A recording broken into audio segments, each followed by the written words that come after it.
நம்ம தொடர்ந்து பாத்தீங்கன்னா மத்திய அரசும் மாநில அரசும் கொடுக்கக்கூடிய ஃபண்ட் பத்தி நம்ம பாத்துட்டு இருக்கோம். இன்னைக்கு பாத்தீங்கன்னா ரொம்பவே முக்கியமான தகவலாக 17,000 ரூபாய் நம்மளுடைய அக்கௌண்ட்ல நேரடியாக வரவு வைக்க போகிறாங்க.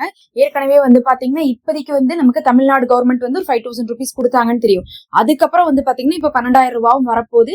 சீக்கிரமே என்ன பண்றாங்க, இன்னும் ஒரு மாசத்துக்குள்ள நேரடியா உங்க அக்கௌண்ட்டுக்கு ஃபுல்லாவே 12,000 ரூபாவா போட போறாங்க. அதை பத்தியான அறிவிப்புகள் வந்திருக்கு. நம்ம அதான் பார்க்க போறோம். அதை நான் அப்படியே படிக்கிறேன், நீங்க கேட்டுக்கோங்க. தமிழ்நாட்டில் 2026 சட்டமன்ற தேர்தலுக்கான அரசியல் யுத்தம் இப்போது தொடங்கிவிட்டது. ஆளுங்கட்சியான திமுக மகளிர் உரிமை தொகை மற்றும் கோடைக்கால சிறப்பு நிதி என ஒரு தவணையாக 5,000 ரூபாய் வழங்கி மக்கள் மத்தியில் நற்பெயரை பெற்றுள்ள நிலையில் அதற்கு போட்டியாக மத்திய பாஜக அரசு ஒரு பிரம்மாண்டமான நிதி திட்டத்தை தயார் செய்து வருவதாக தகவல்கள் வெளியாகியுள்ளன. தமிழக வாக்காளர்களின் கவனத்தை தன் பக்கம் ஈர்க்க பயனாளிகளின் வங்கி கணக்கில் நேரடியாக 12,000 வரை வரவு வைக்க டெல்லி மேலிடம் அதிரடி திட்டம் வகுத்து வருகிறது. சமீபத்தில் திருச்சிக்கு வந்த மத்திய உள்துறை அமித்ஷா தமிழக பாஜக நிர்வாகிகளுடன் நடத்திய ரகசிய ஆலோசனை கூட்டத்தில் இந்த விவகாரம் முக்கிய இடம் பிடித்ததாக தெரிகிறது. தமிழக அரசின் 5,000 ரூபாய் திட்டம் பெண்களிடையே ஏற்படுத்தியுள்ள தாக்கத்தை முறியடிக்க வேண்டுமானால் அதைவிட பெரிய அளவிலான ஒரு நிதி உதவியை மக்களுக்கு நேரடியாக கொண்டு சேர்க்க வேண்டும் என மாநில நிர்வாகி தரப்பில் வலியுறுத்தப்பட்டுள்ளது.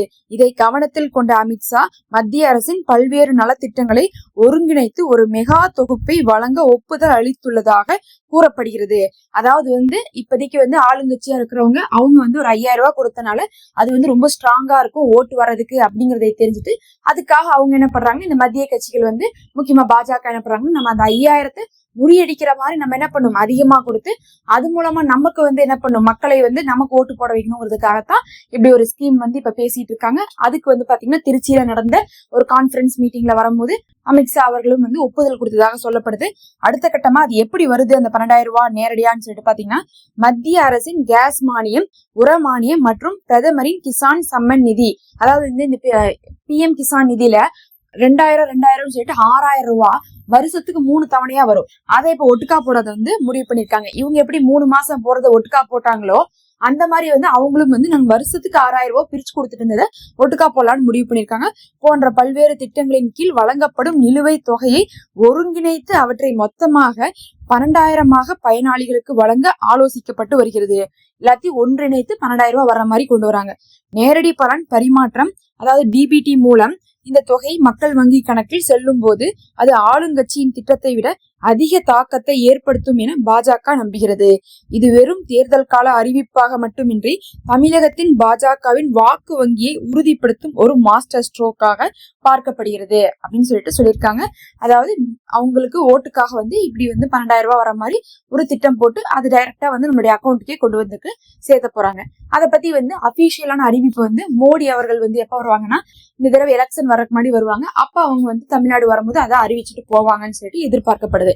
அதை பத்தி அறிவிக்கும் போது அப்ப நம்ம என்னெல்லாம் தேவை அப்படிங்கறது சொல்றோம். இப்போதைக்கு பாத்தீங்கன்னா ரேஷன் கார்டும் ஆதார் கார்டும் இருந்தாவே ரொம்ப போதுமானதாக இருக்கு. அடுத்து பாத்தீங்கன்னா ரொம்ப முக்கியமாக மகளிர் உரிமை தொகை யாரெல்லாம் பெற முடியும், முழு தகுதி விவரம் என்னன்னு சொல்லிட்டு கொடுத்திருக்காங்க. ஏன்னா நிறைய பேர் எங்களுக்கு இன்னும் மகளிர் உரிமை வரல, அந்த தொகை வரல, எங்களுக்கு 5,000 ரூபாய் போடவே இல்லை, நாங்க இன்னும் ஃபார்ம் கொடுத்தா ஏத்துக்கவே இல்லை, ரிஜெக்ட் ஆயிட்டே இருக்குன்னு சொல்றீங்க. இதுக்குள்ள நீங்க இருக்கிறீங்களான்னு சொல்லிட்டு பாத்துக்கோங்க. அதாவது வயது, வசிப்பிடம் 21 வயது நிறைவாயிருக்கணும்.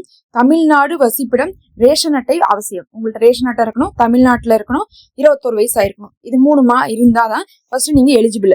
அதே மாதிரி வருமான வரம்பு, குடும்ப ஆண்டு வருமானம் 2.5 லட்சத்துக்குள்ள இருக்கணும். உங்க குடும்பத்துல இருக்கிற ஆண்களோ பெண்களோ யாரா வேணா இருக்கலாம், எல்லாத்தோட சேர்த்து 2.5 லட்சத்துக்குள்ள அவங்களுக்கு வந்துடும்.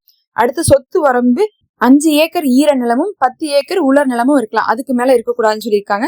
அதே மாதிரி மின்சாரம் நம்ம வருஷத்துக்கு 3,600 யூனிட் தான் பயன்படுத்துறோம். வருஷத்துக்கு, மாசம் இல்ல வருஷத்துக்கு. ஏன்னா ஏசி எல்லாம் போட்டு ஓட்டிட்டு இருந்தாங்கன்னா அவங்களே ஏசி போட்டு ஓட்டிட்டு இருக்காங்க, அவங்களுக்கு எதுக்கு நம்ம காசு கொடுக்கணும்னு தான் நினைப்பாங்க. அதே மாதிரி யாருக்கெல்லாம் இல்லைன்னு பாத்தீங்கன்னா அரசு ஊழியர்கள், வருமான வரி செலுத்துறவங்க, இன்னும் பார்த்தா 4 சக்கர வாகனங்கள் உள்ளவங்க எல்லாம் இதுல இருந்து எடுத்திருக்காங்க. அதனால அவங்க எல்லாம் பாத்தீங்கன்னா வாங்க முடியாது. இதே சொந்த வீடு இருந்தா முதல்ல இல்லைன்னு சொல்லிட்டு இருந்தாங்க. அப்புறம் சொந்த வீடு கூட கொண்டு வந்துட்டாங்க அந்த லிஸ்ட்ல. இப்ப இந்த 3 தான் இல்லைன்னு சொல்லிட்டு இருக்காங்க. அதே சமயத்துல என்ன சொல்லியிருக்காங்க தமிழ்நாடு கவர்மெண்ட், இந்த தடவை நாங்க எலெக்ஷன் முடிச்சுட்டு அடுத்த தடவை மறுபடியும் ஆட்சிக்கு வந்தா இதுவரையும் யார் வந்து வாங்கிட்டு இருக்காங்கன்னா 1,31,00,000 மக்கள் வாங்கிட்டு இருக்காங்க. முதல்ல 1,06,00,000 பேர் தான் வாங்கினாங்க. அதுக்கப்புறம் என்ன ஆயிடுச்சுன்னு பாத்தீங்கன்னா 2 தடவை முகாம் வச்சு அதுல ஒரு 20-25 லட்சம் பேர்த்த வந்து சேர்த்து விட்டாங்க. அவங்களும் இப்ப காசு வாங்கிட்டு இருக்காங்க.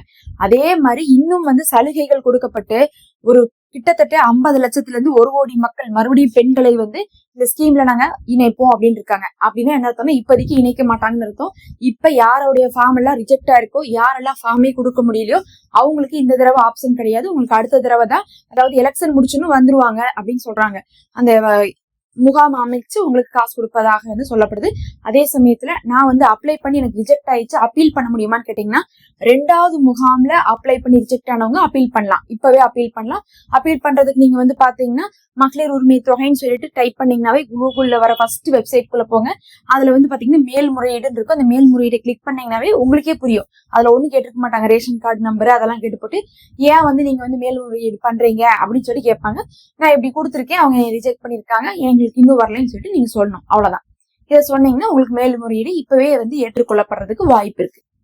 இப்ப மொத்தமா வந்து பாத்தீங்கன்னா தமிழ்நாடு கவர்மெண்ட் 5,000 ரூபாய் வரவு வச்சிருக்காங்க. இப்ப வந்து பாத்தீங்கன்னா மத்திய கவர்மெண்ட் வந்து என்ன பண்றாங்க, 12,000 ரூபாய் வரவு வைக்க போறாங்க. இன்னும் ஒரு சில நாட்கள்ல இல்ல வந்து ஒரு சில வாரங்கள்ல வரவு வைக்க போறாங்க.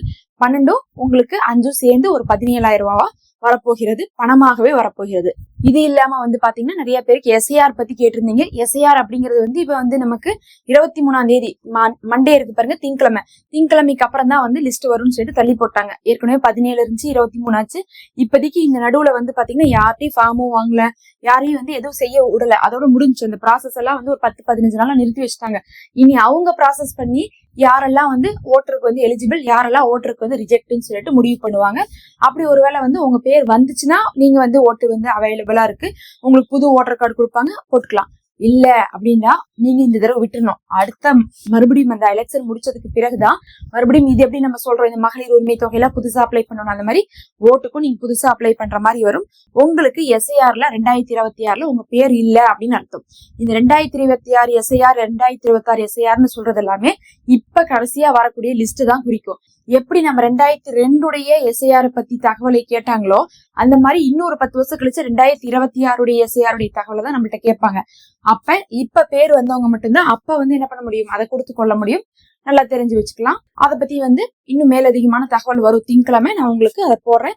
தொடர்ச்சியா நம்ம போடக்கூடிய அப்டேட்டுகளை பாக்குறதுக்கு மறக்காம சப்ஸ்கிரைப் பண்ணிக்கோங்க. நம்ம சேனல்ல மெம்பர்ஷிப் இருக்கு, ஜாயின் பண்ணிக்கோங்க.